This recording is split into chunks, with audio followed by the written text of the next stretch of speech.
chapter 5 is where we're going to be this morning. And if you remember, last week we began to look at some of the Beatitudes of Matthew chapter 5 and the blessings that Jesus promised on those that exhibited certain characteristics in their lives. And as I mentioned last week, we went into a lot more detail, but as I mentioned last week, the blessings that Jesus is promising here are not necessarily more things. We often think of being blessed as being blessed with money, being blessed with health, being blessed with things. That's not the blessing that Jesus is talking about here. The blessing that Jesus is talking about here is the blessing of knowing that we are right in the sight of God. Knowing that character-wise we are right with God.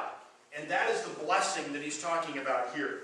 As I mentioned last week, some would use that idea of blessing and translate it happiness.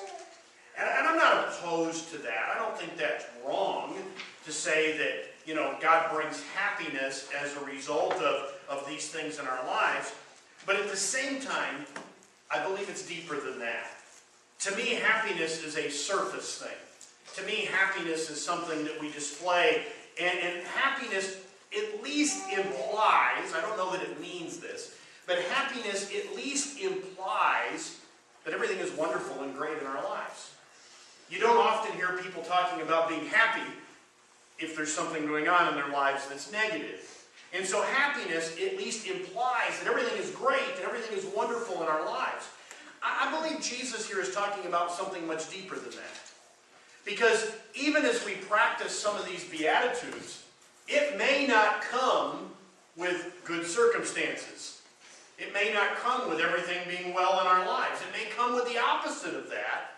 And yet Jesus is still promising blessing on those that display these things.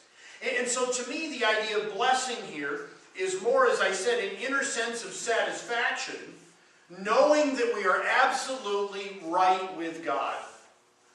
Knowing that as I see these characteristics played out in my life, they're demonstrating that I have a right relationship with God, and that no matter what else is going on in my life, nothing can change that.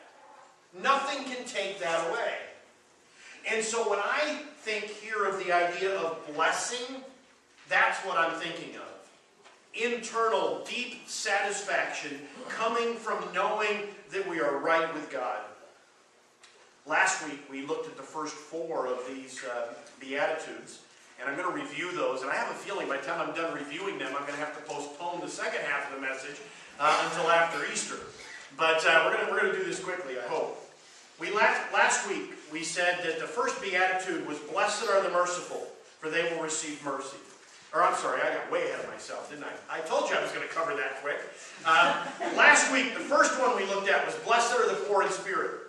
Blessed are the poor in spirit. And the poor in spirit, we said, are those that are dependent on God. And we are blessed by God as we get up every morning and recognize, I need God in my life today. I need God to be a good parent. I need God to be a good husband. I need God to be a good wife. I need God to be a good student. I need God in every aspect of my life today. And without God, I will fail. And I believe that if we're going to be blessed, we have to recognize our dependence on God. And he says, "Blessed are those who are poor in spirit." And then he says, "Blessed are those who mourn." And I said last week that in mourning, at least in my mind, implies a deep relationship with people around us. As we look at Jesus and the way he lived his life, he had a connection, he had a relationship with people that nobody else did. Jesus saw the blind who were sitting along the road. And because he had a deep connection with them, he reached out to them when no one else would. Jesus mourned with those that mourn. He wept with those who wept. And I believe as Christians today, we need to have that type of relationship with people around us. He said, "Blessed are the meek." And the meek are those that demonstrate humility. Those that put themselves second and other people first.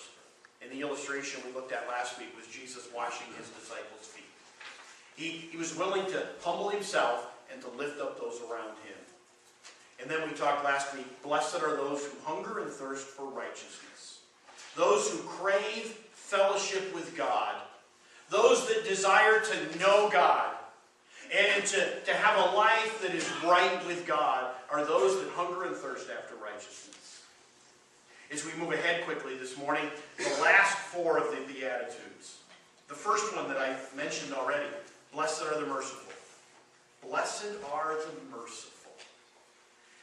Mercy, showing mercy, demonstrating mercy.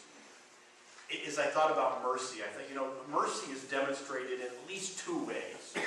Mercy is demonstrated in part by showing kindness to those around us. Showing kindness. Jesus was very merciful. As I mentioned already, when he looked out and saw people in need, when everybody else put their blinders on and kept going, Jesus stopped and showed them mercy. He showed them kindness. Mercy is also demonstrated in forgiveness. Mercy is demonstrated in forgiveness. We're coming up on Easter. We're going to celebrate Palm Sunday and Good Friday and Easter. As Jesus was hung on the cross, what were some of the final words that he said? Father, forgive them. They don't know what they're doing. He demonstrated mercy not only by his kindness, he demonstrated mercy by his forgiveness of those that wronged him. And I thought, mercy is giving somebody what they don't deserve, or not giving them what they do deserve. Mercy is not based on somebody else's deserving mercy. Mercy, by definition, is not giving them what they deserve. If somebody deserved mercy, it ain't mercy. If they deserve it, we're giving them what they owe, or what they're owed. Mercy is not based on somebody deserving it. And yet, how often, don't raise your hand, how often have we said, or you said, or I said, well, I'm not going to be merciful to them. They don't deserve it at all. That's exactly why we have to be merciful. Because it isn't something that is deserved. And then, here's a deep statement. Shake your head, because I made this statement up, so it's deep. Probably it's not at all, but it was to me. Mercy is not based on another person's character. It's based on our character. Now you're flattering me. Mercy is not based on somebody else's character. I don't look at someone else and say, well, I can't show them mercy because of... That's not mercy at all. Mercy isn't based on somebody else. Mercy is based on me. And it's based on my character. And it's based on me wanting to do the right thing. Mercy is showing kindness. Not because it's deserved, but because I am merciful. Mercy is forgiving. Not because somebody else deserves my forgiveness, but because I am merciful. And therefore I am willing to forgive them. Think about that in light of the passage that we just read in Matthew chapter 18. Now, Peter asked Jesus an important question. How many times do I forgive somebody that keeps wronging me? Now, what would our answer be? 2 or 3 maybe. Peter is like, should I forgive him 7 times? You know what Peter's asking? At what point shouldn't I show mercy anymore? Isn't that what he's asking? At what point can I stop showing mercy? And Jesus said, forgive them 70 times 7. Keep showing them mercy. There's never a time to stop showing somebody else mercy by forgiving them or showing kindness to them. And he gives the story, and we just read it. The king forgave the servant that owed him a lot. What did that servant do to deserve the king's forgiveness? Nothing. Oh, he got down on his knees and he begged. But that doesn't mean he was deserving of forgiveness. That just meant that he was guilty. And he begged, but that didn't mean he deserved it. And yet the king looked at this servant and felt sorry for him. And he showed kindness and he showed forgiveness. And of course, then that servant went out and grabbed the the other servant by the neck and started choking him and saying, "You need to pay me." And yet he showed no kindness at all to the other servant. And of course, when that got back to the king arrested him and put him in prison. And the king's comment is, to some degree, "I expected you to be merciful because I was merciful to you."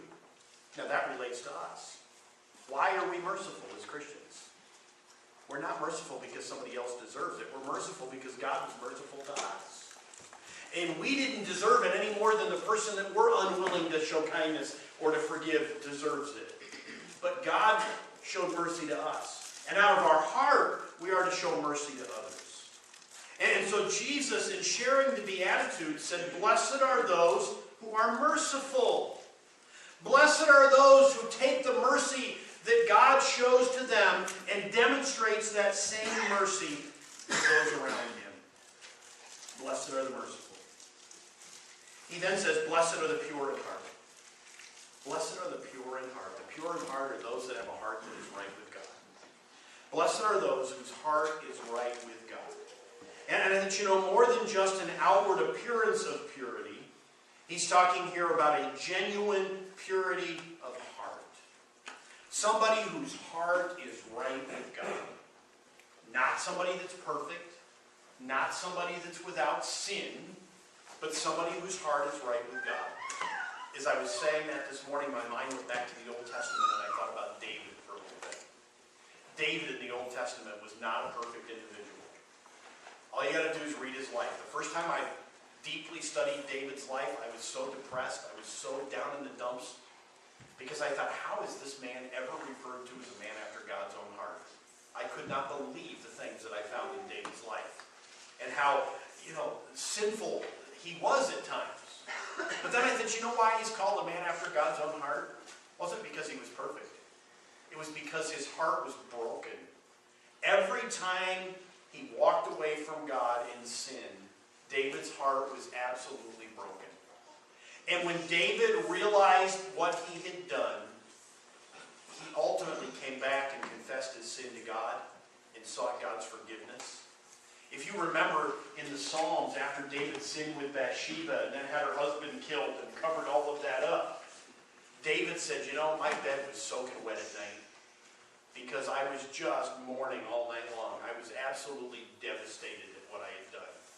And I thought, that is a man who had a heart that was pure. He wasn't sinless, but his heart was right with God. And that applies to us. We need to have a heart that is right with God. And when we walk away from what we know God wants in our lives, we need to be broken over it to the point that we're drawn back. Not to deny what we've done, but to seek forgiveness and to accept forgiveness and to move on from those things. He said, "Blessed are those that are pure in heart." The third one this morning, blessed are the peacemakers. Blessed are the peacemakers. This is one of my favorites. And I could preach on this next week, but we won't. Blessed are the peacemakers. A peacemaker is someone who prioritizes relationships with other people over being right or over being vindictive. A peacemaker is somebody who strives to make peace. And I thought, it's sad today what people are willing to fight over.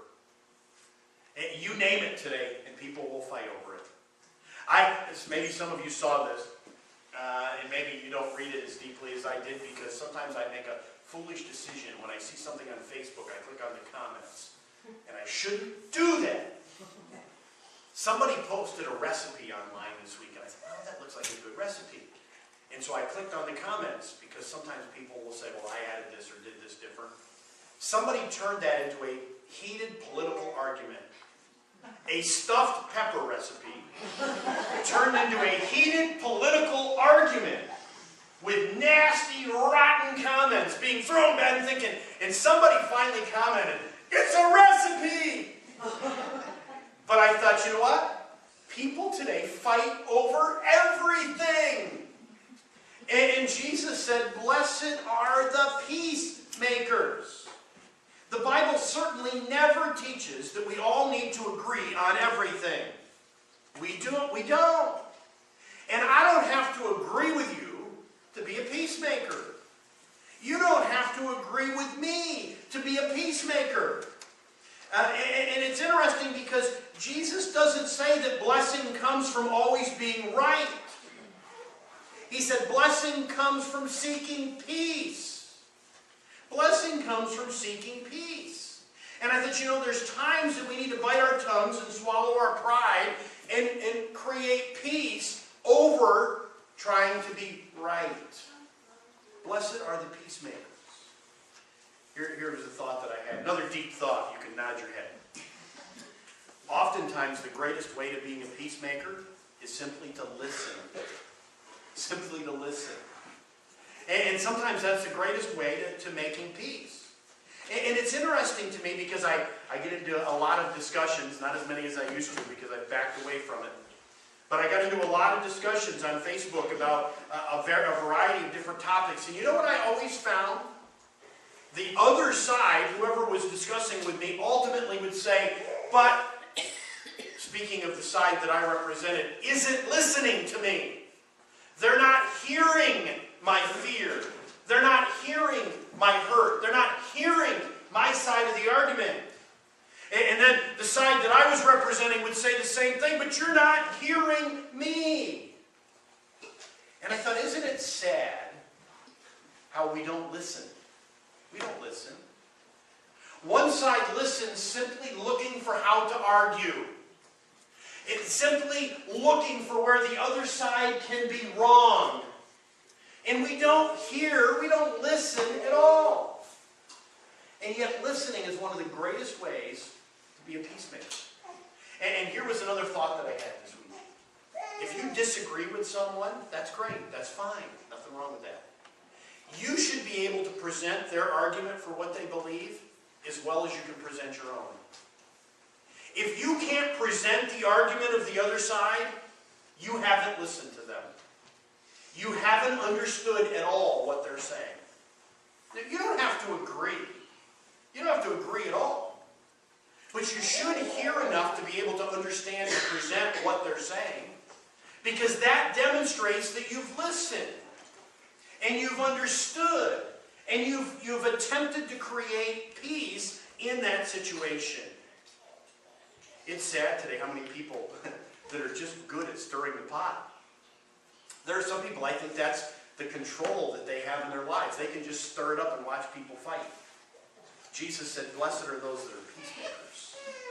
Blessed are those that strive for peace. And then the last thing he says here, blessed are those who are persecuted for righteousness' sake. They value being right with God above all else. And I thought, as Christians, we need to strive more than anything else to be right with God. To have a heart and a life that demonstrates the righteousness of God. And if we suffer for that, if we are persecuted for that, Peter says, at least we're suffering for doing the right thing.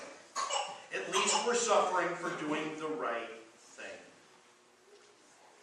I was reading a message this week by Pastor J.D. Greer. And I don't know J.D. Greer, don't know where he pastors at. I found his message online. And I want to end by reading his interpretation of the Beatitudes. And he points out, as I did last week, that the Beatitudes come as a result of our relationship with the Lord. They come not because we go home and say, I'm going to do these things. We begin to do them because we know God and we have a relationship with God. But here's how he summed them up. He says, because Jesus has saved us, we can be poor in spirit, because we know he promises to be our sufficiency in all things. Because Jesus saved us, we can enter into other people's pain and mourn, because that's what he did for us. Because Jesus saved us, we can be meek and take second place, because that's what Jesus did for us. Because Jesus saved us, we can hunger and thirst for righteousness, because the God of righteousness has become our Savior. Because Jesus saved us, we can't help but being merciful to others, because that's how he was to us. Because Jesus saved us, we want to be pure in heart, so that we can know God more. Because Jesus saved us, we can prioritize peace instead of vindication, because that's what he did with us. Because Jesus saved us, we can endure persecution, because Jesus' resurrection shows us that it's worth it. And I thought, in the book of Timothy, Paul challenged Timothy to take a stand and to suffer. You know what he based that on? The resurrection of Christ. Because Christ rose from the dead, don't be afraid to suffer. Don't be afraid to do what's right. Don't be afraid to pay the consequences, because the resurrection of Jesus Christ demonstrates that it's worth it all. Let's take a moment and bow for prayer. Our Heavenly Father, I thank you for what you do in our lives through a personal relationship with Jesus Christ. Lord, we don't have to leave here this morning trying to force ourselves to be kind and merciful and forgiving. We don't have to leave here this morning trying to force ourselves to be righteous and to do the right thing. Lord, you're not impressed with our trying to do the right thing at all. Lord, what you are impressed with is us knowing you through faith in Jesus Christ. And what you are pleased with is our cooperating with the Holy Spirit living in us, leading us and giving us the desire to do these things. And Lord, I pray that we would cooperate with your Spirit. And Lord, that we would see these characteristics demonstrated in our lives, because we are living out our personal relationship with you. Lord, again this morning we thank you that that relationship is possible through the cross and through what Jesus did on the cross. Not only through the cross, not only through his death, but through his life at the resurrection as well. Lord, we thank you for what you will do in us. In Christ's name.